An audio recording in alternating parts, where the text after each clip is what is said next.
जैसा कि आपने लास्ट वीडियो में देखा कि जो हमने प्रॉपर्टीज ऑफ मैट्रिक्स जो मल्टीप्लिकेशन था उसमें हमने 3 प्रॉपर्टीज उसमें करा दी थी। तो जो नेक्स्ट जो प्रॉपर्टी है वो क्या कह रही है कि एक मैट्रिक्स ए है और इस ए मैट्रिक्स में हम यदि किसी आइडेंटिटी मैट्रिक्स का मल्टीप्लाई करते हैं तो उस मैट्रिक्स पर क्या इफेक्ट पड़ता है और किस तरीके से हम उसमें मल्टीप्लाई करेंगे।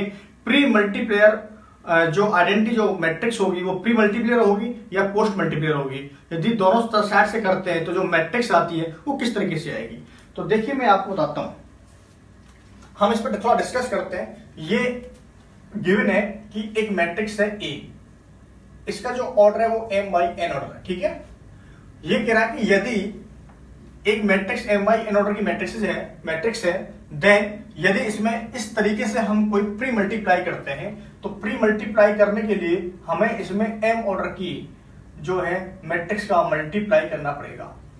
आइडेंटिटी जो मैट्रिक्स होती है उसका जो ऑर्डर होता है वो m बाई m ऑर्डर होगा, n बाई n ऑर्डर होगा, p बाई p ऑर्डर होगा, q बाई q ऑर्डर होगा। दिस मीन्स वो एक स्क्वायर मैट्रिक्स होती है। तो इसलिए जो आइडेंटिटी जो मैट्रिक्स आपको लेनी है वो एक स्क्वायर मैट्रिक्स लेनी है और जिसमें आपका जो उसके नंबर ऑफ रोज हैं वो is equal to number of columns होंगे। तो यहां हमने क्या किया है तो हमें इसके साथ में मल्टीप्लाई करना है। तो नंबर ऑफ रोज जो है जो ए के हैं तो हम प्री का जो है आइडेंटिटी जो मैट्रिक्स हमारी इसका प्री मल्टीप्लाई कर रहे हैं ए के साथ में। तो हमें इसका जो ऑर्डर है, इसका जो कॉलम है और इसकी जो रो है वो दोनों इक्वल चाहिए। तो इसलिए उसने यहां दिया हुआ देन, तो दिस मींस जो आइडेंटिटी जो मैट्रिक्स है वो m ऑर्डर की है तो इसके साथ में यदि मल्टीप्लाई करेंगे तो हमें मैट्रिक्स ए मिल जाएगी। देखते हैं, तो यदि इसका मल्टीप्लाई करते हैं तो हमें जो मिलता है वो मैट्रिक्स जो मिलती है, मैट्रिक्स हमें जो मिलेगी इन दोनों का यदि हम मल्टीप्लाई करते हैं तो ये मिलेगी आपको m y n ऑर्डर की मैट्रिक्स मिल जाएगी, क्योंकि ये आपका m हो गया और ये आपका n हो गया। यही तो हमारा मल्टीप्लिकेशन का रूल था। ठीक है, अब यदि किसी आइडेंटिटी मैट्रिक्स का यदि किसी मैट्रिक्स के साथ मल्टीप्लाई करते हैं तो उस मैट्रिक्स पर कोई फर्क नहीं पड़ता है, वो मैट्रिक्स जो की त्यों रहती है। ये मैंने कराया था आपको, याद हो तो आपको। तो इसका मतलब ये हुआ कि मैट्रिक्स मुझे मिलेगी A जिसका ऑर्डर होगा m बाई n और ये मैट्रिक्स जो थी वो m बाई n ऑर्डर की ही मैट्रिक्स थी। ठीक है, आगे देखिए, आगे चलते हैं। ये यदि A मैट्रिक्स का ये हमारी एक साइड हो गई। नेक्स्ट साइड लेते हैं हम, दूसरी साइड जो अगली साइड है वो क्या है। A जो मैट्रिक्स है हमारी, इसका जो ऑर्डर है वो है आपका m बाई n। इसमें जो हम आइडेंटिटी मैट्रिक्स का जो मल्टीप्लाई करेंगे, यदि आप पोस्ट मल्टीप्लाई कर रहे हैं तो इसका मतलब यहां इसका जो नंबर ऑफ कॉलम्स हैं इसके नंबर ऑफ रोज के इक्वल होना चाहिए। तो नंबर ऑफ रोज, तो इसका मतलब ये हुआ कि आइडेंटिटी मैट्रिक्स है जितनी इसके अंदर रोज होंगी उतने इसके अंदर क्या होंगे, कॉलम्स होंगे। तो ये मैट्रिक्स हमें कितने ऑर्डर की लेनी पड़ेगी, n बाई n ऑर्डर की मैट्रिक्स हमें लेनी पड़ेगी। तो यहां से हमने क्या देखा कि जब इनका मल्टीप्लाई करते हैं तो ai जो ये मैट्रिक्स जो बन के आई, इनका जो दोनों का प्रोडक्ट आया है वो आपका m बाई n ऑर्डर की मैट्रिक्स बन के आ गई। और यू नो डेट कि तुम जानते होंगे या तुम जानते हैं यदि किसी आइडेंटिटी मैट्रिक्स का यदि हम किसी मैट्रिक्स के साथ में मल्टीप्लाई करते हैं तो वो मैट्रिक्स जो की त्यों रहती है। तो इसका मतलब ये हमारा प्रूफ हो गया कि जो मैट्रिक्स मिलेगी हमें वो जो की त्यों मिलेगी। हम यदि किसी आइडेंटिटी मैट्रिक्स का मल्टीप्लाई करते हैं, किसी m बाई ऑर्डर की मैट्रिक्स में मल्टीप्लाई करते हैं तो उस मैट्रिक्स के साथ यदि हम प्री मल्टीप्लाई कर रहे हैं तो जो हमें आइडेंटिटी लेनी होगी, आइडेंटिटी जो मैट्रिक्स लेनी होगी वो हमें लेनी होगी आपकी m बाई m ऑर्डर की। यदि पोस्ट मल्टीप्लाई कर रहे हैं तो जो आइडेंटिटी जो मैट्रिक्स है वो लेनी पड़ेगी आपको n बाई n ऑर्डर की। तो ये आपकी समझ में आ गई होगी मेरे हिसाब से।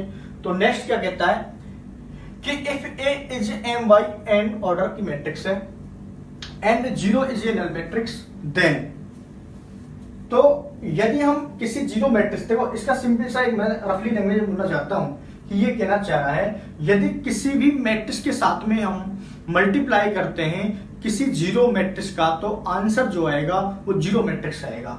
या पोस्ट साइड से पोस्ट मल्टीप्लाई करो या आप प्री मल्टीप्लाई करो। अब बात समझिए, पहले तो हमारी जो मल्टीप्लिकेशन की जो रिक्वायरमेंट है वो फुलफिल होनी चाहिए। तो क्या रिक्वायरमेंट है इसकी कि देखिए हम इसी को सॉल्व करते हैं तो हमें पता है कि यहाँ जो इसका जो मल्टीप्लाई करेंगे ये एक मैट्रिक्स A है और ये मैट्रिक्स एक नल मैट्रिक्स है, इसका ऑर्डर n बाई p है और इसका ऑर्डर m बाई n है। तो इसके number of columns is number of रोज, इसके नंबर ऑफ रो के इक्वल होना चाहिए। बिल्कुल सही बात है जी, हो गया। तो जो हमें जो मैट्रिक्स मिलेगी वो मिलेगी हमें MYP ऑर्डर की। इसका मतलब जो ए मैट्रिक्स मिलेगी वो हमें मिलेगी MYP ऑर्डर की मैट्रिक्स मिलेगी। ठीक है, अब इसका मल्टीप्लाई किया है हमने, यहां से मेरी बात को समझना, इनका मल्टीप्लाई किया है हमने किसका, ए का और ये जीरो मैट्रिक्स का, या नल मैट्रिक्स बोल सकते हैं, जीरो मैट्रिक्स बोल सकते हैं, नल मैट्रिक्स बोल सकते हैं। तो इन दोनों का मल्टीप्लाई करने पर हमें जो मैट्रिक्स का जो ऑर्डर मिला है वो मिला है हमें MYP ऑर्डर की मैट्रिक्स मिली है। अच्छा, ये हमने आपको बताया था कि किसी भी जीरो मैट्रिक्स है उसके यदि किसी भी मैट्रिक्स के साथ यदि आप मल्टीप्लाई करेंगे तो वो मैट्रिक्स जो आपका जो मल्टीप्लाई होने के बाद जो आंसर आएगा वो जीरो मैट्रिक्स आएगा। ठीक है, तो आपको जो जीरो मैट्रिक्स मिलेगी तो ये जीरो मैट्रिक्स आपको मिलेगी, और जो जीरो मैट्रिक्स मिलेगी, जो नल मैट्रिक्स जो आपको मिलेगी ये आपकी MYP ऑर्डर की आपको नल मैट्रिक्स मिल जाएगी। ठीक है, तो यही हमें प्रूफ करना था। अच्छा, अब सेकंड देखते हैं। सेकंड में क्या कह रहा है कि ये पोस्ट मल्टीप्लाई करवा रहा है, जो जीरो जो नल मैट्रिक्स है आपके पास में, इस नल मैट्रिक्स का ए मैट्रिक्स के साथ में पोस्ट मल्टीप्लाई हो रहा है। तो सबसे पहले तो हमें चेक करेंगे क्या जो उसके ऑर्डर है उनको आप चेक कीजिए। नंबर ऑफ कॉलम्स जो जीरो मैट्रिक्स के हैं और नंबर ऑफ रोज जो ए मैट्रिक्स के, क्या दोनों इक्वल हैं? बिल्कुल इक्वल है, तो मल्टीप्लाई तो उनका हो जाएगा। मल्टीप्लाई होने के बाद में जो इनका मल्टीप्लाई आएगा, जो नल मैट्रिक्स और ए मैट्रिक्स का जो मल्टीप्लाई आएगा वो किस ऑर्डर में आएगा, तो वो ऑर्डर में आएगा, ये आपको पता होगा कि PYN ऑर्डर में आएगा। तो यही ये बात कह रहा है कि ये PYN ऑर्डर की, लेकिन ये नल मैट्रिक्स आएगी।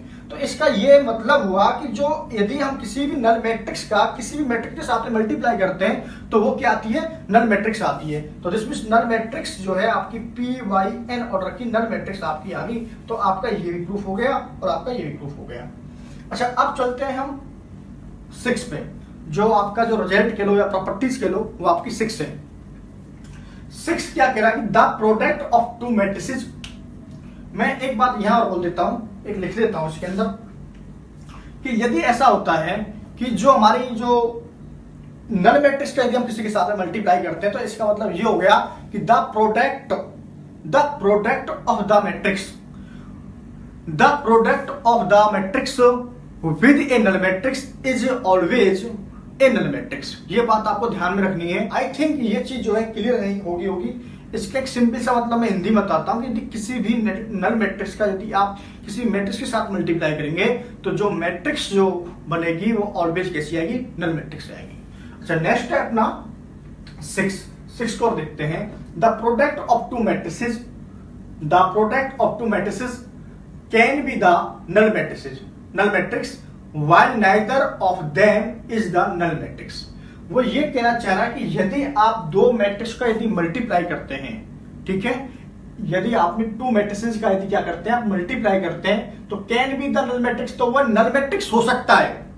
ठीक है, ऐसा नहीं है कि होगा ही, हो सकता है। क्या लिखा हुआ है, can be the null matrix, तो वह नल मैट्रिक्स हो सकता है। while neither of them, जबकि उनमें से कोई भी नल मैट्रिक्स नहीं है। सिंपल सी बात यह है कि आपने ऐसी कोई दो मैट्रिक्स ले लीजिए जो कि नल मैट्रिक्स ना हो और नॉन नल मैट्रिक्स हो या नल मैट्रिक्स ना हो, और उन दोनों का यदि हम प्रोडक्ट करते हैं तो हमें क्या मिल जाए, नल मैट्रिक्स मिल जाए। तो मैंने एक एग्जाम्पल लिया, एग्जाम्पल लेके मैं आपसे बात करता हूं। एक मैंने ली ए मैट्रिक्स और एक मैंने ली बी मैट्रिक्स। ठीक है, ए मैट्रिक्स के अंदर जो मैंने एलिमेंट लिए हैं, ध्यान से मेरी बात को सुनना, ए मैट्रिक्स जो है उसके अंदर मुझे जो एलिमेंट लेने और जो बी मैट्रिक्स है उसके अंदर जो एलिमेंट लेने वो आपको कुछ इस तरीके के एलिमेंट लेने हैं। यदि ए बी का हम प्रोडक्ट करें तो हमारा जो आंसर है वो क्या जाए, एक नल मैट्रिक्स आ जाए। तो हमने क्या किया कि यहाँ 0 2 0 और आपका 0, यहां हमने ले लिया 1 0 0 0। ठीक है, तो हमने इस तरीके की एक मैट्रिक्स, दो मैट्रिक्स ले लिए हैं। अब इनको हम प्रोडक्ट करते हैं, तो प्रोडक्ट करते तो आपका आ गया जी a b is equal to, देखो इसका मल्टीप्लाई करेंगे इसके साथ में तो आपको पता है कि 1 इंटू में 0 इंटू में 1 0 और 2 इंटू में, तो ये आपका हो गया 0। फिर इसका करेंगे इसके साथ में, तो ये तो दोनों 0, तो ये आपका 0 हो ही जाएगा। फिर हम इसका करेंगे इनके साथ में 0, तो ये दोनों 0 है तो ये पूरे को 0 बना देगी। फिर ये दो 0 तो इनको 0 बना देगी। अब तो आपके पास में क्या आ गई, एक जीरो मैट्रिक्स आ गई जो 2/2 रखी, जो नल मैट्रिक्स आ गई कि जो 2/2 रखी मैट्रिक्स है। तो ऐसा हो जाता है कि ऐसा हो सकता है कि यदि आप दो मैट्रिक्स ले रहे हैं कि जो नल मैट्रिक्स नहीं है, फिर भी आप उनका प्रोडक्ट कर रहे हैं, तो उनका क्या जाता है, नल मैट्रिक्स आ जाता है। While neither a nor b a null matrix, जबकि ना तो जो ए है वो नल मैट्रिक्स है और ना ही आपकी जो बी है वो एक नल मैट्रिक्स है।